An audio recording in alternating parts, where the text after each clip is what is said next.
क्या आप यकीन करेंगे कि एक ऐसा फातेह भी गुजरा है जिसका नाम सुनते ही बड़े बड़े बादशाहों के चेहरे का रंग उड़ जाता था। एक ऐसा शख्स जिसने सिर्फ चंद हजार सिपाहियों के साथ ऐसी सल्तनत कायम की जिसने एशिया से लेकर मशरिक वस्ता तक दुनिया को हिलाकर रख दिया। कुछ लोग इसे अजीम सिपा सालार कहते हैं, जबकि कुछ इसे तारीख का सबसे बेरहम फातेह करार देते हैं।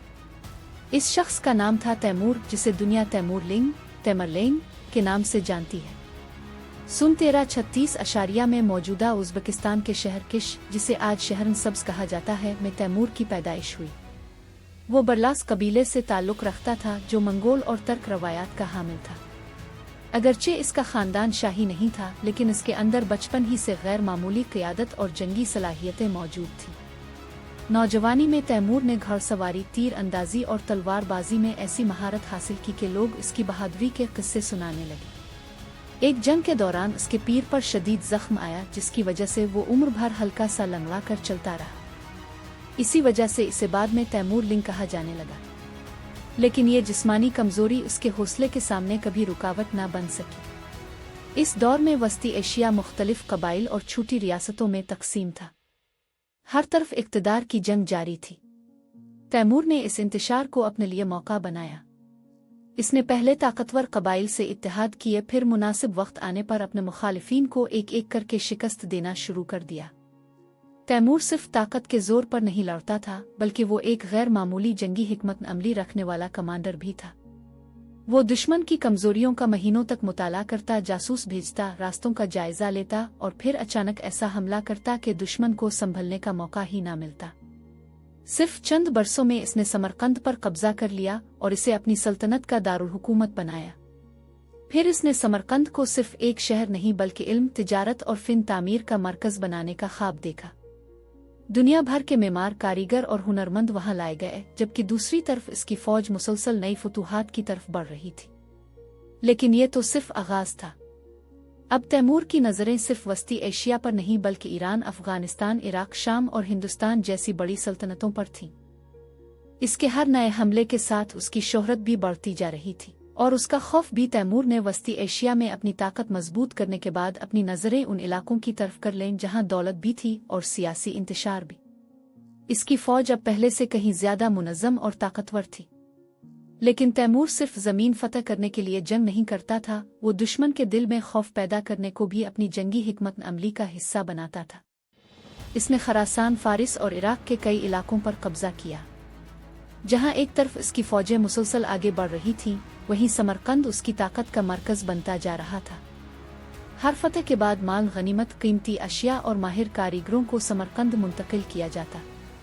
तैमूर चाहता था कि इसका दारुल हुकूमत दुनिया के अजीम तरीन शहरों में शुमार हो। लेकिन फिर उसकी नज़र हिंदुस्तान की तरफ गई। 14वीं सदी के आखिर में दिल्ली सल्तनत अंदरूनी इख्तिलाफात और सियासी कमजोरी का शिकार थी। तैमूर ने हिंदुस्तान की दौलत और दिल्ली की कमजोर सियासी सूरत-ए-हाल को अपने लिए एक मौका समझा। सन 1398 में तैमूर एक बड़ी फौज के साथ दरियाए सिंध उबूर करके हिंदुस्तान में दाखिल हुआ। रास्ते में कई इलाकों से गुजरते हुए इसकी फौज दिल्ली की तरफ बढ़ती रही। दिल्ली के हुक्मरान सुल्तान नासिर अल-दीन महमूद तुगलक की फौज ने तैमूर का रास्ता रोकने की कोशिश की। दिल्ली के लश्कर के पास एक ऐसी चीज भी थी जिससे तैमूर की फौज पहले ज्यादा वाकिफ नहीं थी। हाथी। जंगी हाथी इस जमाने की हिंदुस्तानी फौजों में एक खौफनाक ताकत समझे जाते थे। उनकी जसामत और ताकत दुश्मन के घोड़ों को खौफजदा कर सकती थी। लेकिन तैमूर ने घबरा कर हमला करने के बजाय इस खतरे का तोड़ तलाश किया। इसने अपने सिपाहियों को हाथियों के खिलाफ मुख्तलिफ तरीके इस्तेमाल करने का हुक्म दिया और मैदान जंग में ऐसी हिकमत अमली इख्तियार की जिससे हाथियों की सफ़ों में इंतशार पैदा हो गया। दिल्ली की फौज शिकस्त खा गई। इसके बाद तैमूर की फौज दिल्ली में दाखिल हुई। शहर में शदीद तबाही हुई और हजारों लोग मारे गए। तैमूर का हिंदुस्तान पर हमला एक मुस्तकिल हिंदुस्तानी सल्तनत कायम करने के लिए नहीं था। वो दौलत और माल, गनीमत लेकर वापस वस्ती एशिया की तरफ रवाना हुआ। लेकिन इस हमले ने हिंदुस्तान की तारीख पर गहरा असर छोड़ा। दिल्ली पहले ही सियासी तौर पर कमजोर थी और तैमूर के हमले ने इस कमजोरी को मजीद बढ़ा दिया। बाद के बरसों में शुमाली हिंदुस्तान की सियासत में बड़ी तब्दीलियां आईं। दूसरी तरफ तैमूर वापस समरकंद पहुंचा तो उसके अज़ाइम अभी खत्म नहीं हुए थे। इसकी सल्तनत अब बहुत वसी हो चुकी थी, मगर तैमूर की नज़र में दुनिया अभी भी बहुत बड़ी थी। इसका अगला हदफ था शाम और अनातोलिया। यहाँ इसका सामना एक ऐसे ताकतवर दुश्मन से होने वाला था जिसने उस्मानी सल्तनत को मजबूत बनाने में अहम किरदार अदा किया था। इस दुश्मन का नाम था सुल्तान बायजीद अव्वल। बायजीद एक ऐसा उस्मानी सुल्तान था जिसने अपनी फौज के जरिए यूरोप और एशिया में उस्मानी ताकत को तेजी से बढ़ाया था। इस वक्त शायद किसी ने तसव्वुर भी नहीं किया होगा कि वस्ती एशिया से आने वाला तैमूर और उस्मानी सुल्तान बायजीद एक ही मैदान जंग में आमने सामने होंगे, लेकिन तारीख ने दोनों को एक ही जगह ला खड़ा किया। सन 1402 में अनातोलिया के शहर अंकारा के करीब दोनों अजीम ताकतों की फौजें आमने सामने खड़ी थीं। एक तरफ उस्मानी सुल्तान बायजीद की फौज थी, दूसरी तरफ तैमूर की वसी फौज। ये सिर्फ दो बादशाहों की जंग नहीं थी, ये दो अजीम सल्तनतों के मुस्तकबिल का फैसला करने वाली जंग थी। और जब जंग शुरू हुई तो तैमूर ने एक बार फिर अपनी जंगी जहानत का मुजाहरा किया। कुछ ही अरसे बाद उस्मानी फौज टूटने लगी और सुल्तान बायजीद खुद तैमूर के हाथों गिरफ्तार हो गया। ये वाकया तारीख के सबसे हैरान कुन वाकयात में शुमार होता है। लेकिन सवाल ये था कि एक ऐसे फातेह के साथ किया होगा जिसने अपनी जिंदगी का बेशतर हिस्सा जंगों में गुजार दिया था। क्या तैमूर यूरोप की तरफ भी पेशकदमी करेगा? क्या वो उस्मानी सल्तनत को ख़त्म कर देगा?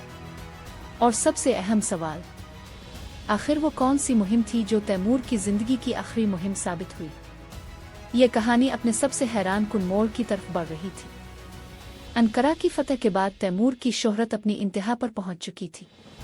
इसने वस्ती एशिया से लेकर फारिस, इराक, शाम और हिंदुस्तान तक अपनी ताकत का निशान छोड़ दिया था। लेकिन तैमूर अभी रुकने वाला नहीं था। इसकी अगली नज़र चीन पर थी। सन 1404 में तैमूर एक बड़ी फौज के साथ चीन की तरफ रवाना हुआ, मगर रास्ते में सख्त सर्दी, तवील सफ़र और बढ़ती उम्र ने इसके जिस्म को कमज़ोर कर दिया। सन 1405 में चीन की मुहिम के दौरान तैमूर का इंतकाल हो गया।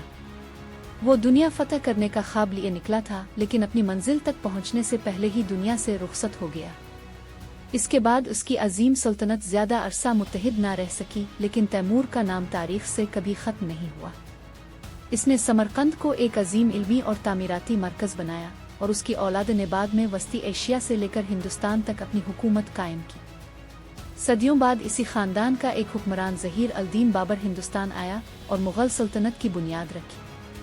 तैमूर की कहानी हमें एक अजीब हकीकत दिखाती है। एक ऐसा शख्स जो खुद अपनी सल्तनत को हमेशा कायम ना रख सका, लेकिन इसकी नस्लों ने तारीख के नक्शे पर अपना नाम सदियों तक जिंदा रखा। वो हीरो था ज़ालिम, एक अजीम सिपा सालार बेरहम फातेह।